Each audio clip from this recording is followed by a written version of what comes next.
So hello everyone and welcome to the channel. I'd say if you're new, but as this is the first video that I've been filming with this microphone, I imagine you are all new.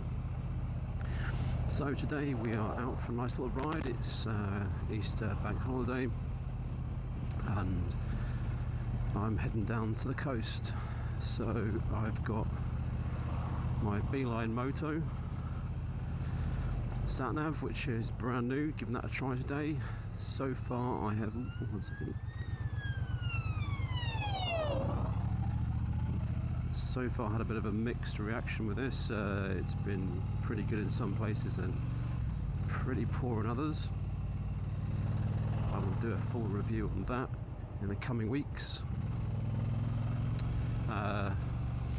It's going to be quite a casual ride today. This bike is still pretty much brand new. I think it's got less than 100 miles on it at the moment, which still blows my mind. And it's still before its first service, so I've got to keep it fairly in check. Plus obviously the tyres are quite new. They haven't been bedded in fully yet either. God, the suspension on this thing is hard. It is a pretty bumpy ride. So I thought I'd talk through some of the things I really enjoy about this bike so far, and maybe some of the things that I've not been such a massive fan of. So if I disappear in thought for a few seconds, it's because I'm still trying to figure out how to use this Beeline app.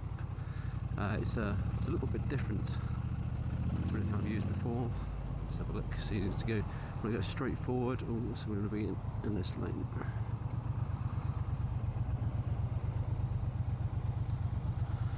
Yep. So it's saying roundabout second exit. So anyway, where was I? Yeah. So I've recently picked this bike up. I had it for a couple of weeks now. This is probably the first decent long ride I'm going to have gone on it. The weather has been challenging, to say the least. It's been pretty miserable. This weekend seems to be hopefully the first weekend of summer, so hopefully this will be the first of many videos coming up over the next couple of weeks and months. I know there's hundreds and hundreds of first ride videos out there, but I thought it might be interesting to do one from someone who's actually liked the bike enough to buy it and put their money where their mouth is. So obviously I may have some amount of bias in what I have to say, because I do actually own this bike and nothing to gain from any criticisms or any personal viewpoints I may give here. So take from it what you will. My god, the lights are taking forever, and it's surprisingly warm now. So one thing I've noticed since riding in the winter to now is you do get a lot warmer when you're on a red light. And this bike has a 1200cc engine, so it does pump out a decent amount of heat, much more than my old little 390 Duke did. So I can certainly feel it. Glad we're moving now, because I was just about to break out in a decent sweat too. So let's have a look. 0.2 of a mile, we are taking the second exit, so it's funny we are just driving through Guildford at the moment on the way down towards the coast. I must say that a lot of people do say that these bikes corner really well. I don't find the handling bad on it, but having ridden sports bikes and so forth before, it does feel like I'm riding a boat. This definitely does not corner like my R6 did, even my little 390 Duke. I used to corner like it's on rails. This thing, yeah, it's not quite the same. It's 250 kilos, I believe, which for something that's quite a small looking bike is a lot of weight. I mean, it's a huge amount. Temptation to filter here. Might do it after this island. And this is the roundabout I was talking about, but it seems to have just ignored it now. Just saying, go straight across. Do. Okay.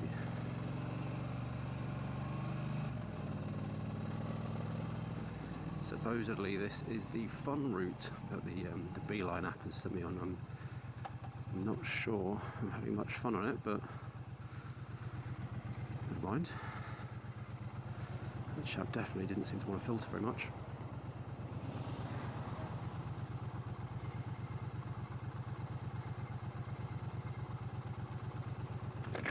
God, it is warm. It is very warm.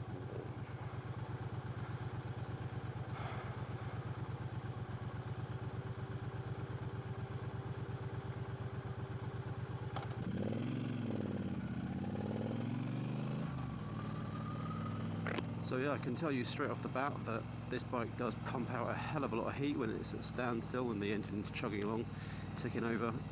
So if you're going to be riding this through a city in the summertime, you're going to get warm when you hit any red lights. So be prepared for that if you're in winter gear or anything, and it does change and it gets to be a slightly warmer day. My God, are you going to feel it? Okay, so you need to go right in. Oh, this thing is not user friendly.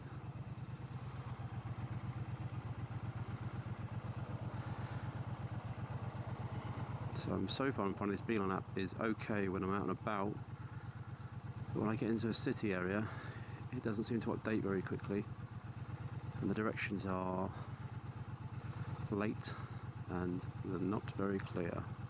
So far it's tried to make me to go off the wrong exit on roundabouts, the wrong way down a road, and sent me into building works, all of which not ideal.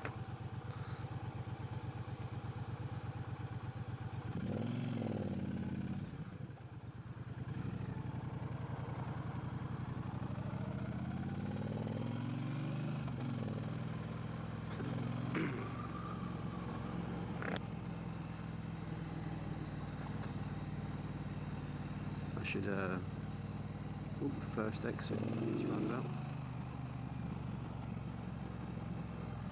Should also apologise in advance for you hearing me coughing a lot. I've just had a really nasty cold, which I'm still trying to shift. I feel fine, but oh, God's sakes.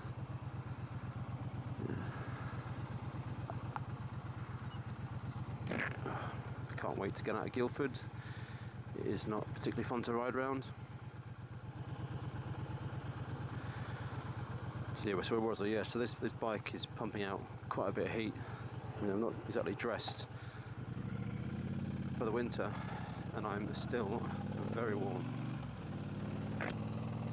So let's say we need to filter left in 0.2 of a mile.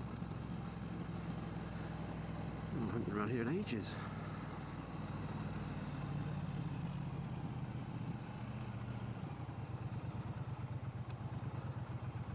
Lane. Oh, there's a nice GTR there on the right. I don't know if it's going to come up on the camera. Love those cars. Beautiful.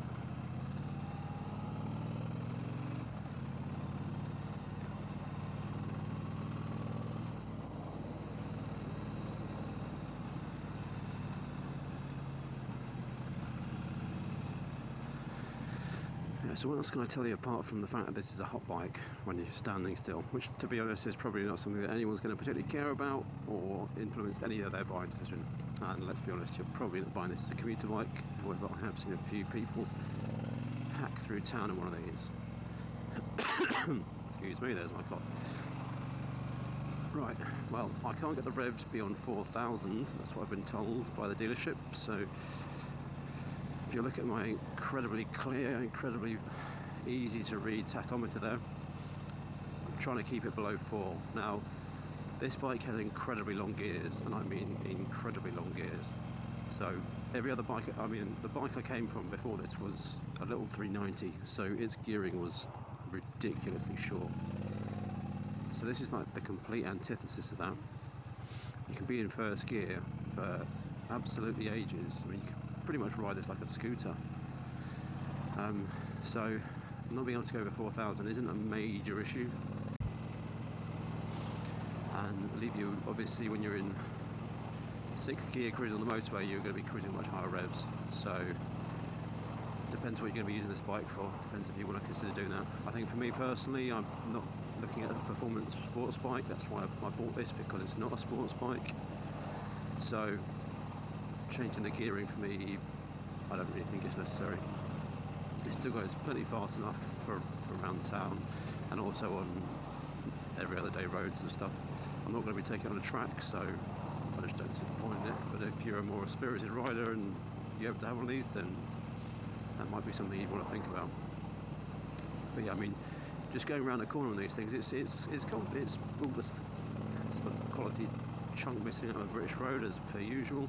Actually bottomed out the fork earlier. One thing I should mention is the suspension is incredibly short, and I'm caught off guard by a giant chunk of road missing with a manhole cover or something. And yeah, literally felt the forks bottom out, which was quite upsetting, because yeah, you don't want to be doing it on your bike. But yeah, suspension of this bike is tough, it is rock solid, and your back end is going to take a beating if you go over too much. You might even find you can hear my voice changing a little bit as I'm getting shaken. For me, it's not so bad. I've got fat arse, so I'm absorbing a lot of it myself. But I think if you're a skinnier person, you might find you want to change the seat, which I think a lot of people do. However, for me, so far, it's not too bad. There's been a few impacts where I thought, Jesus Christ, and it's just literally shot up my spine. I thought, oh my God, it's awful. I mean, I've never had that on the motorbike, but you know, it's this sort of style of motorbike. It's just not designed to give you long travel. If you look at the way the back of the bike's done, so it replicates the look of a bobber. It's just never going to have that kind of distance in it, like a sports bike. Right, second exit coming up. So the roads are opening up a bit now, getting away from town, which is good. Looking forward to seeing the sea for the first time in probably about a year. So we go to Brighton a couple of months ago, but it was absolutely freezing cold and it was pitch black, so I didn't see it. So what else can I tell you about this bike? Let's go for some of the negatives and then I'll try and get positive. So negatives, number one, whichever one we do it, is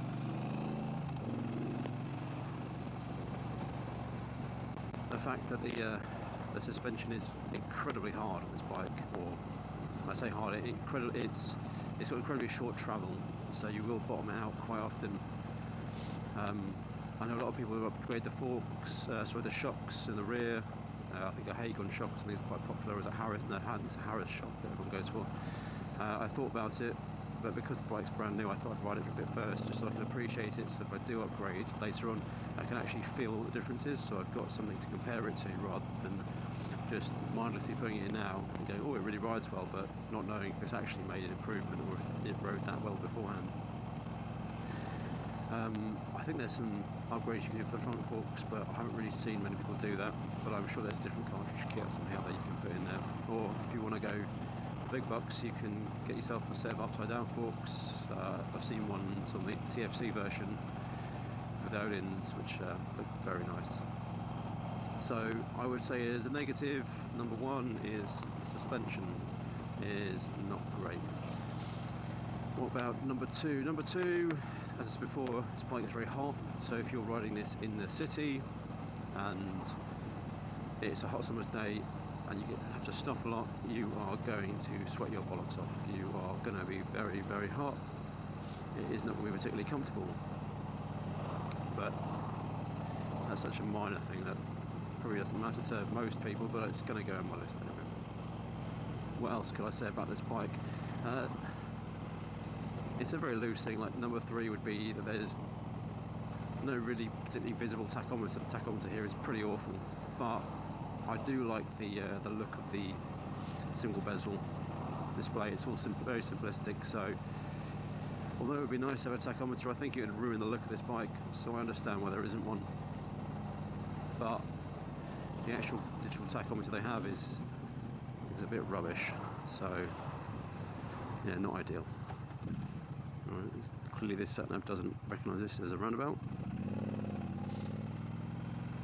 Number four for this bike, and this is, you could say is me being picky, but I feel it's kind of like when to do with the actual design of the bike and the name of it and everything else, is just the kit you get with it. So I looked at the Speed Twin and I looked at this. Now the Speed Twin sells for about £1,000 less than this, but with the Speed Twin you get Brembo M50 brakes, the calipers, you get a Brembo master cylinder. Whereas on this bike, which is more expensive, you don't seem to be that there is no Bobber Black anymore. So I saw the original Cup which came out, rode that and loved it, but I never bought one. And then I saw the Bobber Black come out and I thought, wow, that is so much nicer than the original. The original was lovely, but this is just, you know, complete stage up, and it looks friggin' awesome. And I was very tempted to buy one. But the one thing that held me back was the fact that the tank is just that bit too small. Now roll on to this design. I can only guess that there isn't a Bobber Black yet, because this is the first year of the new model design that's come out. And much like with previous generations, they'll start with the standard one and then they'll change it later on. So they'll obviously be able to generate more sales, which would be the logical idea there, I suppose. But it is a shame because this bike, although it is pretty much blacked out throughout, there are still quite a lot of chrome type accents on it, or aluminium or steel, whatever the metal is, but it's the silver accents, which I'm not a massive fan of. So you've got the whole exhaust system, which is not blacked out, the top of the forks isn't blacked out, you've got other bits on the bike which the Bobber Black has the black parts for, and you can buy bits to replace them, but then you end up spending even more money just to get it to the look you want, which I suppose is a good way for Triumph to make a bit more money, but it is a bit frustrating for someone who's just forked out a ton of cash that there isn't that variation and option there when a year ago there was. So I suppose that's my fifth issue really with the bike, and that is that I can't get a black version, which is a shame. And when I do upgrade parts, I'll probably look at blacking bits out as I go along, but it would have been nice if I didn't have to do that to begin with, because the bike in itself is pretty good. You don't really need to change anything too much, it's just more for personal preference than it is for I think the word upgrade is probably a bit of a fallacy in many ways on this bike, apart from perhaps the suspension and the brakes. I don't see what else realistically you're going to actually upgrade as such. It's just more change for your own liking. So that would be my 5. And then let me give you 5 things I do love about this bike, having just got it. Number 1, it's got to be the sound. I mean, for a Euro 5 bike that's got a CAT and all the emissions regulations and stuff, this bike still sounds absolutely brilliant. I'm running with snut cans. I've still got the I've got the catalytic converter still on the bike, and yet it still sounds really good, which is surprising. It's not horrifically loud, it's not painfully loud. I've owned some other bikes that have been way louder than this, but it's still loud enough to really hear it and to enjoy it without feeling obnoxious or antisocial. So I could happily start this up at home, ride off to wherever I'm going and not worry about upsetting the neighbours. Would I feel that way at 5-6 in the morning? Maybe not quite so much. I think it is loud enough, and that's what time of day when everything's dead quiet, you're really going to hear it. But until that point, like later on the day, no, it's a great sound. So number 1 has got to be the sound of this bike. Number 2 for me, number 2 is probably the fact, and this is going to be a personal one, it's going to be that I can put my feet completely flat on the floor, no sweat whatsoever. Now, I'm not a particularly tall guy, I'm 5'7", I've got an inside leg of about 29, 30. So when I ride a taller bike, it's a bit more of a challenge. I mean, I've ridden a KTM Super Duke, and both the first generation and it was the second generation and the third generation, a bit lower, much easier to ride. The second generation I was really much on one tiptoe, and although I got by fine, was a little bit more concerning when it came to stopping, just because I had to plan where I was going to put my feet. Whereas this bike, not only can I stop, put my feet down, comfortably sit on it without any issues, but I can back it up places, move it around and everything else, which is a complete luxury, which I just can't basically do on many other bikes. So yeah, definitely the seat height for me is a massive benefit. If you are a shorter rider, this bike will feel so much more confidence inspiring when you come to put your feet down or just moving the bike around while sitting on it than many other bikes that you will have experienced in your life. So that's number 2. With number 3, number 3 would probably just be just pure fun factor. I mean, this bike is just fun to ride. It is not a particularly fast bike, the handling isn't particularly amazing, the acceleration isn't mind-blowing or anything like that. You're not going to get your knee down. In fact, you literally can't get your knee down because you're going to get your pegs down first. But just pooling around on it, you're going to have fun. When I test rode this bike, I actually got lost looking for the route that I was recommended, and I just had fun just running around on it. I didn't need to be going at any crazy speeds or trying to take any corners at a ridiculous pace. I just needed to ride it, and that was fun in itself. So definitely, for me, I would say that just riding the bike is just fun just to be on. You don't have to be trying to break the speed limit.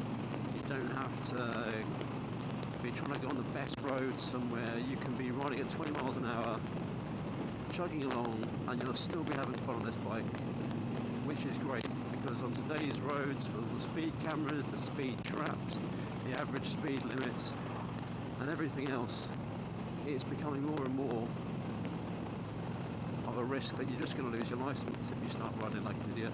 And as much as I love riding, I really don't want to lose my driving license. And this means I can go out on the bike, have a great time, not be risking standing in front of a magistrate, explaining to them why they shouldn't take my license away. Excuse me. And that is reason number 4, I believe. And a 5th reason for why I like this bike so much.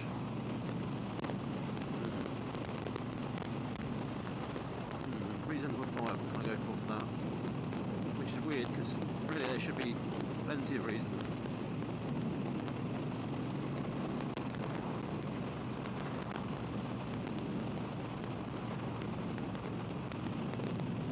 I think reason number 5 for me, reason number 5 is the customisation of these bikes. Now, I've always been a fan of putting my mark on a vehicle. I've had cars which have been customised, tuned, tweaked, everything else, and I've always done a few little bits and bobs on other motorbikes I've had. But this one it's something different. It's not just that you change the exhaust system out. I mean, you can really make this bike your own. You can do so many things to this bike and really make it completely unique from all the others that are out there. And that's such a rare thing compared to so many different bikes these days, which is absolutely awesome. Just Triumph alone has a huge catalogue of stuff that you can buy. Definitely to that kind of way to shop. Triumph have a huge catalogue of things that you can spend your money on if you want to make the bike a little bit more unique. And then there's loads and loads of aftermarket companies out there as well, which are producing parts for the bike. So you can really go to town and make it really quite individualistic, which I think is a fantastic thing. And it makes the bike more fun, because I think this is the kind of bike where you buy and you don't just sell it after 6 months. You know, you've ridden it, yeah, I've done that one. You give it a try, you like it, and it becomes yours, and then you put your own personal stamp on it. I will mention that the ABS on the back brake kicked in a minute ago, which was quite funny. I wasn't even pushing it too hard, so I don't know what that was about. Yeah, this bike is Definitely one I plan on keeping. Definitely plan on putting my own personal stamp on it. But you do have to remember when riding it that it is not a sports bike. And it handles really well, it's nice to ride, but it is definitely not the same as my R6 when it comes to going around a corner.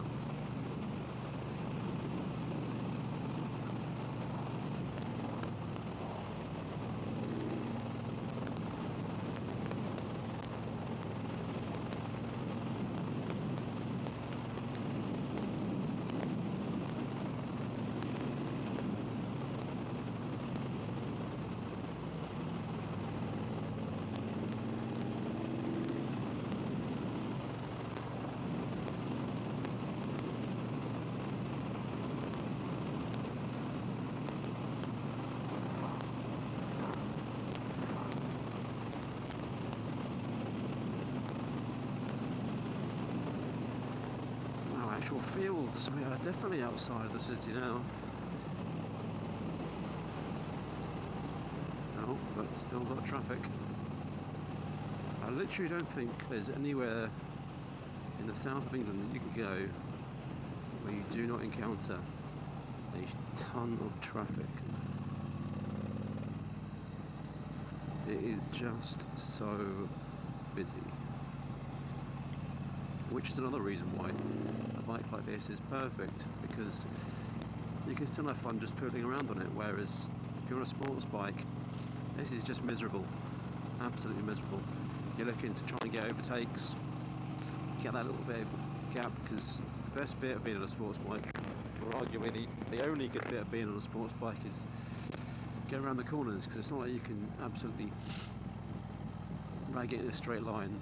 Well, you can, but what with all the stuff that's potentially pulling out on you, everything else, it's a bit of a gamble, one I'm not particularly willing to take.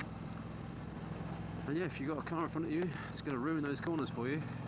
I know, Sod's Law, every time you get to a good corner, there's always a car doing 20 miles under the speed limit, going around it very slowly. Whereas with this, no, it's not quite so upsetting. Still having fun anyway. So would I recommend this bike? Well, I've only owned it for a couple of weeks and I haven't put many miles on it, so I don't really have an educated viewpoint, I suppose would be an accurate way of putting it. From an uneducated perspective, from someone who did buy one, I would say absolutely. I'd say this is a great bike, and I'd say if you can convince yourself to part with that much money and be willing to sign on that finance deal, or if you can find someone willing to buy a kidney from you, then yeah, absolutely. I mean, who needs food anyway?